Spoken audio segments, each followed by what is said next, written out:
Críticas en la Junta de Portavoces por las ausencias reiteradas de algunos de sus miembros. Los grupos, además, rechazaban un posible adelanto electoral en Castilla y León. Con los balances de empleo, cultura, fomento y educación, los consejeros completan sus comparecencias en las Cortes para analizar lo ejecutado hasta la mitad de legislatura y los retos que aún tienen por delante. Enseguida repasamos estas áreas. Las campañas contra la violencia de género deberían focalizarse también hacia los hombres. Era la petición de Podemos que compartían el resto de los grupos. Se reclama que no solo se exija a la mujer que salga de esa situación, sino que en ella se señale también a los hombres para evitar conductas agresivas. Estreno inminente de la ópera sobre los comuneros. Este sábado, día 2 de octubre, se sube el telón de la gran creación musical y artística de este quinto centenario. El estreno es en Salamanca y esta semana hemos asistido a los últimos ensayos generales. Al final del programa lo vemos. ¿Qué tal? ¿Cómo están? Bienvenidos a nuestras Cortes. Semana cargada de temas en la que también hemos conocido sobre qué se debatirá en el pleno de la próxima semana. Se hablará sobre el aborto y sobre la problemática de las choperas. Además, esta semana también se han producido críticas por la ausencia reiterada de los líderes de PSOE y Podemos en la Junta de Portavoces. Y también los grupos parlamentarios han mostrado su opinión sobre un posible adelanto electoral en Castilla y León. ¿Puede depender de lo que ocurra en la Convención Nacional del Partido Popular que pueda haber elecciones anticipadas en Castilla y León o no? No. ¿Hay un problema de gobierno? No. ¿Tenemos presupuestos? Sí. ¿Están las negociaciones abiertas para los presupuestos? Sí. ¿Está la Junta de Castilla y León negociando ya por esos presupuestos? Sí. ¿Hay pérdida de mayoría parlamentaria en los plenos?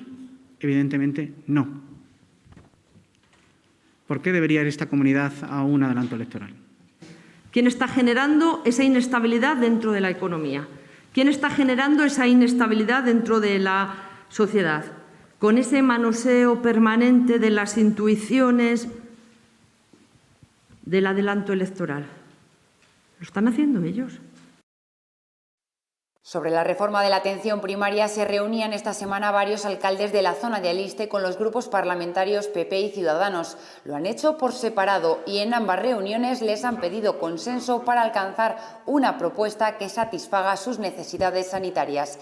Reclaman planificación en las consultas y que cada pueblo sepa qué días va a ir el médico. Asumen la cita previa, pero con una fórmula fácil que tenga en cuenta a la gente mayor y trasladan sus propias propuestas. Hay un problema que es la falta de médicos, nosotros lo hemos puesto encima de la mesa, hemos puesto una solución que ya lo hemos dicho hace mucho tiempo, que mientras no tengamos médicos con especialidad, se tires de médicos sin especialidad. Podemos admitir, por ejemplo, pues, la cita previa pero personalizada, no que un señor hable con una máquina. Tenemos aquí en cuenta que estamos hablando de gente de 80, 90 años que está poco acostumbrada a ello. Esta semana, 4 consejeros más analizaban ante los procuradores los objetivos cumplidos y pendientes de cada una de sus carteras. En materia de educación, Rocío Lucas daba por cumplidos el 84% de los compromisos, con una especial mención a la gestión durante la pandemia y con el objetivo de hacer de la FP un motor de transformación. El sistema educativo de Castilla y León resistió con fortaleza el reto que ha supuesto la pandemia. Ese éxito compartido del que toda la comunidad educativa y nuestra comunidad autónoma puede sentirse legítimamente orgullosa. Esa presencialidad total y segura que logramos el pasado curso cuando muy pocos apostaron por ella. Tanto que asegura la consejera de Educación que ha sido tomado como modelo en otras autonomías. Se garantizó la presencialidad y se aumentó el profesorado. El incremento del profesorado en 1.350 efectivos COVID durante el curso pasado y que se ha mantenido en el actual. Todo un logro en un escenario de escasez de profesorado. Sin embargo, según Vox, los profesores siguen sobrepasados porque se está manteniendo el aumento de carga laboral al que obligó el inicio de la pandemia. Los profesores están ya bastante indignados y desde luego creemos que no pueden ustedes seguir prolongando esta situación por más tiempo. La Consejería de Educación ve cumplida su hoja de ruta para la legislatura, lo que ha subrayado el Partido Popular. En estos 2 años se han cumplido muchos de los objetivos que usted presentó al principio de la legislatura. El 84,37% de las 32 medidas de actuación planteadas. Rocío Lucas ha destacado además la apuesta que se está realizando por potenciar la formación profesional. Unos estudios con fuerte demanda, donde se produce el mayor incremento de su oferta educativa en los últimos años, con 38 nuevos ciclos planificados en función de las necesidades del territorio y pensando en el futuro de los jóvenes.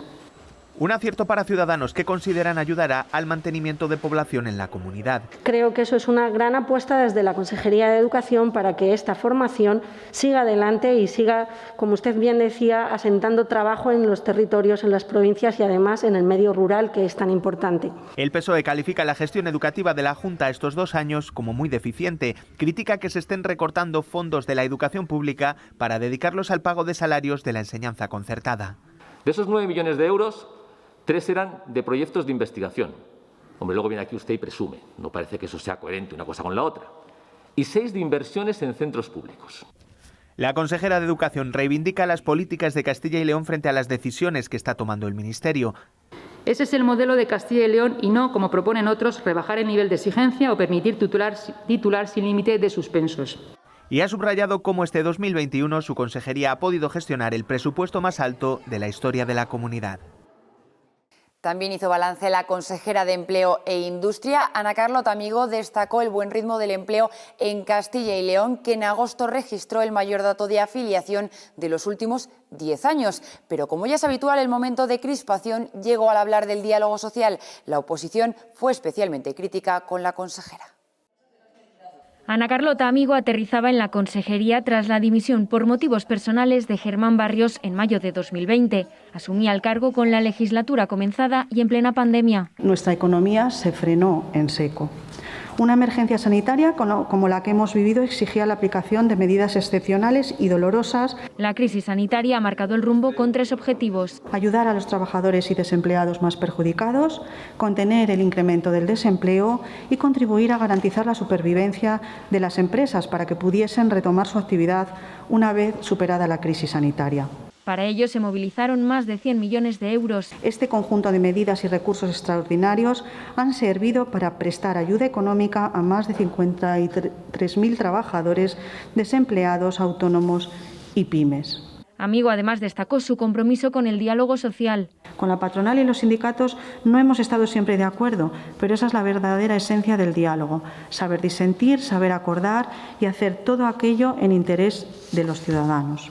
Aunque la oposición ha acusado a la consejera de haber tensionado las relaciones con los agentes sociales. Decía el presidente de COE, Castilla y León, les han puesto la zancadilla cada media hora y les han cambiado el criterio cada hora. Decía que ustedes han perdido el respeto al diálogo social, se reían en el diálogo social. Tuvo que cortar una vez la reunión y decir a la gente de su equipo que se fuera, de su equipo, del suyo, de la consejería, que se fueran a reír de otros. ¿De verdad que no le da un poquito de vergüenza? Desde luego usted pasará a la historia por muchas cosas, pero desde luego no por ser la Dalí del diálogo social. Pasará a la historia por ser una de las consejeras que menos ha hecho para favorecer este diálogo social. Los grupos en el Gobierno agradecieron el esfuerzo de la consejería. La Junta ha estado a la altura. Por supuesto que es fácil hacer oposición, van a decir, es poco. Y es justo, hemos dicho nosotros que es poco. Nos hubiera gustado dar más, pero teníamos, por supuesto, la limitación, repito, presupuestaria. Esfuerzo, trabajo, innovación y buenos resultados a pesar de la pandemia, lo cual este grupo parlamentario, por supuesto, le agradece y estará a su lado para seguir trabajando en ello. La consejera señaló los hitos de empleo en el mes de agosto. En Castilla y León se registraron 936.902 afiliados a la Seguridad Social. El mejor dato de los últimos 10 años, un mes de agosto.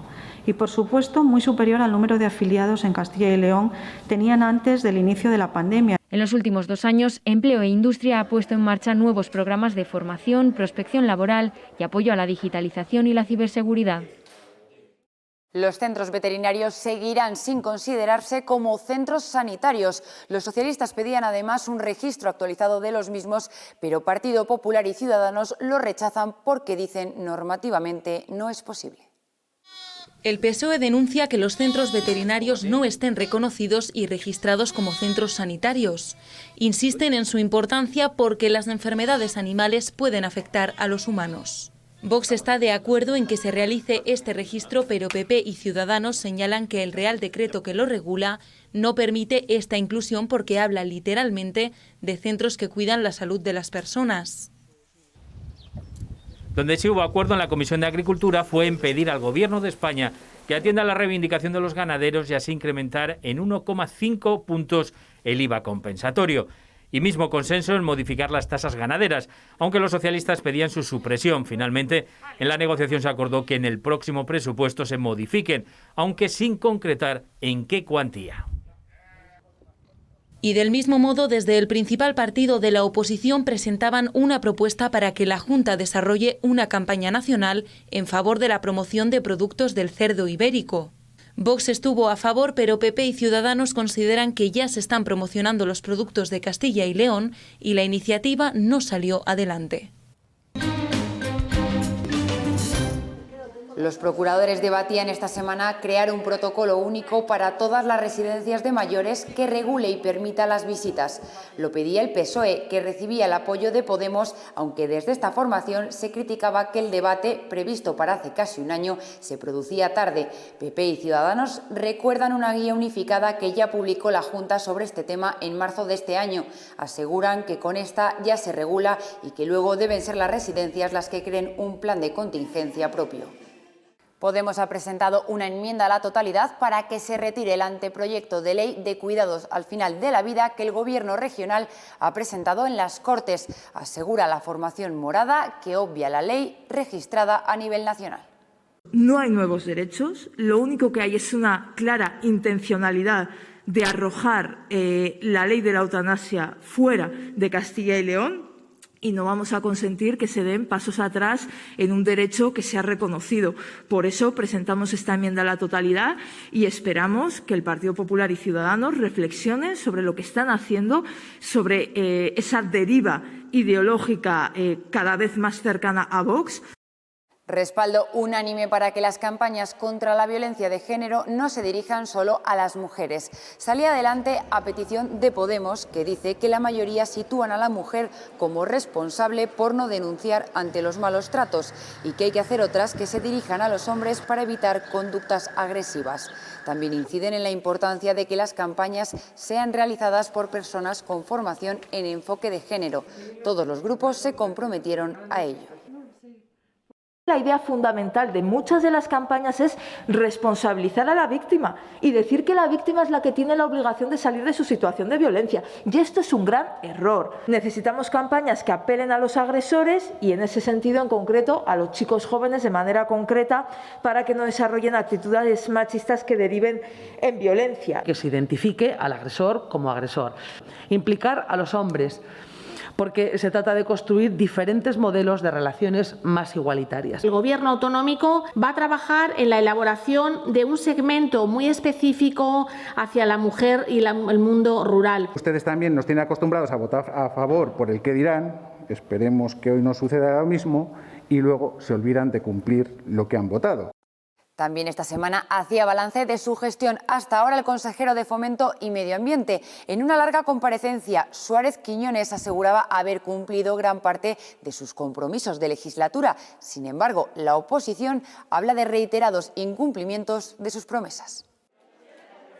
Al inicio, el consejero avisaba. Va a ser una exposición detallada que siento si es un poco prolija. Más de 4 horas de comparecencia donde Suárez Quiñones defendía a fondo su trabajo en estos 2 años de legislatura marcados, recordaba, por la pandemia. Esto no ha impedido una importante actividad de la consejería en el cumplimiento del programa de gobierno. Actividad que en números resumía así. 2019-2020, lo que llevamos de 2021, esta consejería ha ejecutado nada menos que 1.348 millones de euros. El bono rural gratuito en el transporte a la demanda, la nueva ley de caza o el programa de depuración del agua en localidades de 500 a 2.000 habitantes son algunas de las medidas defendidas por el consejero, quien también destacaba los avances en vivienda social. Sobre las ayudas al alquiler, anunciaban más dinero en los próximos presupuestos. En torno a 11 millones de euros. Y más compromisos, como una inminente estrategia regional contra el cambio climático o que a finales de 2023 Castilla y León tenga casi 90% de cobertura de banda ancha de 100 megas.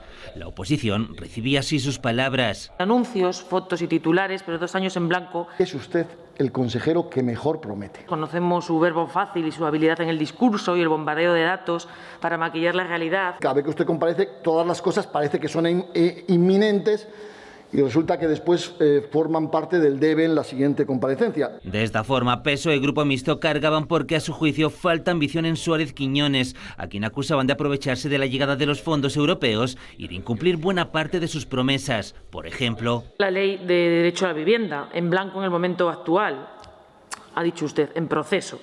Es que no podemos olvidar además que usted repite cartera y repite también asignaturas pendientes, y ya fue un compromiso de la pasada legislatura. Si es que, perdone, que la ley de vivienda no nos impide estar trabajando en todas las líneas sociales de vivienda. Usted ha incumplido el plan de carreteras 2008-2020 en un 70%. Ni ha valorado el plan de cumplimiento, el nivel de cumplimiento de este plan, ni ha presentado el nuevo. Claro que se incumple, ya lo he reconocido en el Pleno, se incumple porque es que las previsiones económicas en que se basó un plan de hace 10 años, 8 años, pues no se han cumplido. ¿Por qué? Porque viene una crisis. Y sobre carreteras también, el portavoz de la UPL le decía esto. Consejero, que es una máquina de tapar baches. Y digo de tapar baches porque lo único que se está haciendo en infraestructura viaria de carreteras es eso. Tapabaches, me ha llamado. Bueno, pues sí, bueno, bien, que no pasa nada, que es una forma de hablar. Hacemos más. Ya he dicho que hemos actuado en prácticamente 500 kilómetros de carretera en lo que llevamos de legislatura. Frente a estos reproches, los halagos desde su gobierno. El grado de cumplimiento de los compromisos adquiridos, que para este grupo parlamentario es total. Hay 16 acuerdos de gobierno, de los cuales se han cumplido ya el 60%. De esta forma, Ciudadanos aseguraba que los compromisos de su pacto de gobierno en el caso de esta consejería se están cumpliendo. La Comisión de Presidencia se solventaba esta semana en menos de una hora de debate. 2 de las 3 proposiciones no de ley registradas en el orden del día se retiraban por estar ya incorporadas en los planes del Gobierno, pero ni los grupos proponentes ni la mesa había solicitado su retirada con anterioridad. La tercera, una proposición de impulso del propio Partido Popular hacia su Gobierno para que se ponga en marcha el procedimiento de compliance o prevención en la forma de proceder de las administraciones y empresas públicas. El cumplimiento de una perspectiva preventiva en la que también resultarán beneficiados los empleados públicos, que cada vez con más frecuencia se encuentran expuestos a acusaciones de gestión irregular, conflictos de intereses. Aunque estas cuestiones pueden parecer novedosas y lo son para la Administración pública, ya se vienen realizando desde hace tiempo en las empresas privadas para prevenir, detectar y reaccionar ante posibles comportamientos no éticos o irregulares. La aplicación del compliance en el sector público no solo se reduce en su capacidad preventiva y lucha contra la corrupción, que también, sino también en la mejora de la gestión pública, en términos de mejora en calidad de servicios, en este caso de los servicios jurídicos, que ante todo necesitan que haya un nuevo, lo vuelvo a insistir, porque un reglamento de asistencia para los servicios jurídicos. El 65% de los ayuntamientos rindieron cuentas, es decir, las hicieron públicas y las presentaron ante el Consejo de Cuentas. Es una cifra elevada, aunque aún está lejos de otras comunidades autónomas. Tanto Mario Amilibia como el resto de grupos parlamentarios mostraron su voluntad por hacer cumplir a los ayuntamientos con este deber de transparencia, una transparencia que empieza por la propia página web del Consejo. Ahora se podrá consultar qué municipios han cumplido y cuáles no. Una herramienta de transparencia que va a permitir conocer los mapas de rendición de cuentas, va a permitir hacer un seguimiento especial de los ayuntamientos incumplidores y que va a tener además volcadas las 50.000 cuentas rendidas en la historia del Consejo de Cuentas, lo que creo que puede ser de una gran utilidad. Las entidades locales menores solo llegaron a rendir cuentas con datos cercanos al 94% cuando la Ley de Racionalización y Sostenibilidad de la Administración Local vinculó su existencia a la rendición de cuentas. Es decir, pueden rendir cuentas perfectamente, con el asesoramiento, lógicamente, de las diputaciones provinciales. Hay que empezar a tomar medidas ya mucho más serias, porque si no, al final, y lo dije también en mi intervención, lo han puesto usted de manifiesto, al final a quien beneficia es al incumplidor y, por lo tanto, aquella entidad que incumpla, desde luego, tiene que ser penalizada.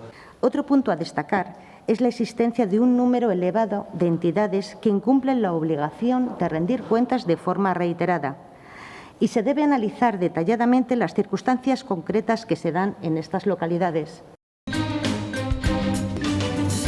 La pandemia y la paralización de los sectores culturales y deportivos se convertían en el tema central del balance de estos 2 primeros años de legislatura, aunque el consejero de Cultura, además de las ayudas destinadas, destacaba otras políticas emprendidas como en materia de conservación del patrimonio. Estamos desarrollando el proyecto piloto de investigación y conservación preventiva sobre el patrimonio cultural del municipio de Ponferrada, sustentado, como saben, en la aplicación de las nuevas tecnologías.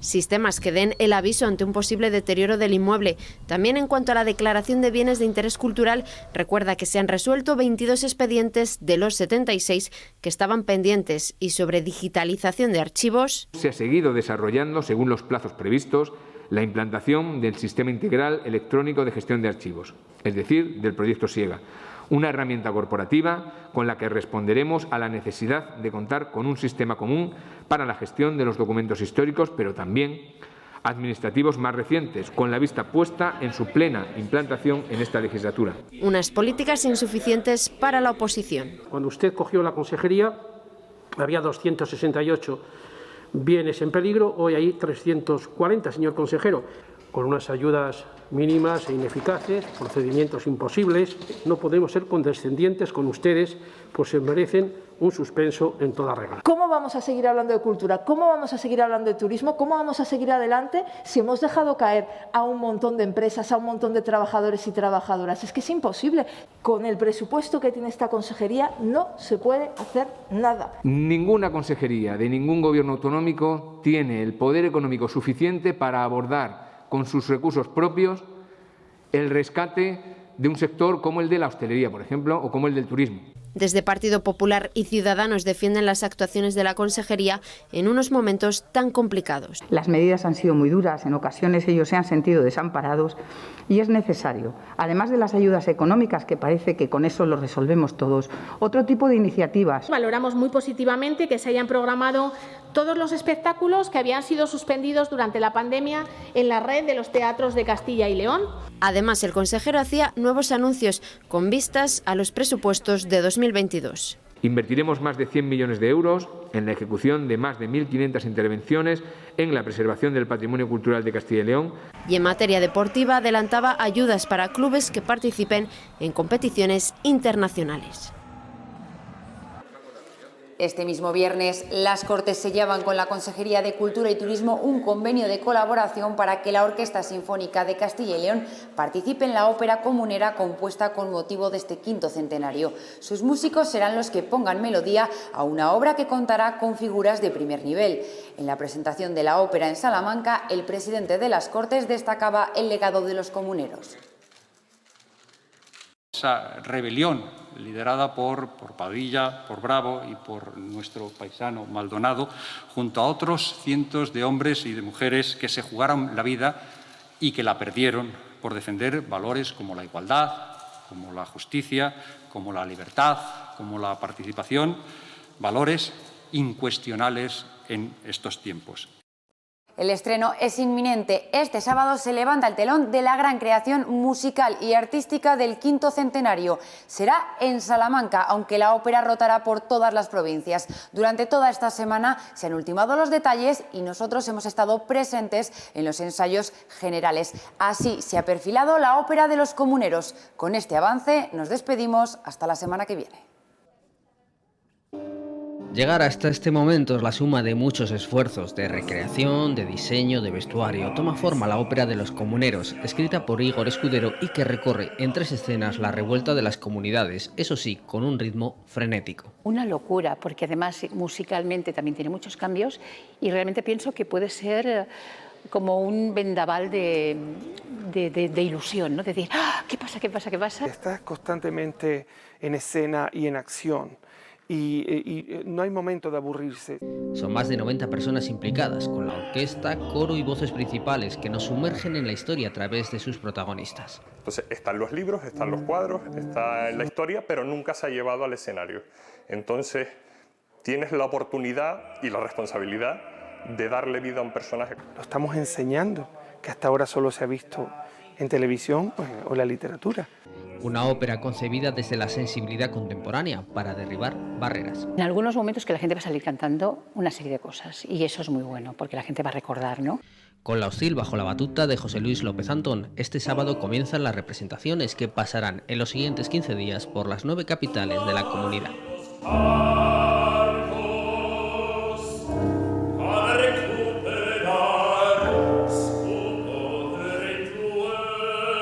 Yeah.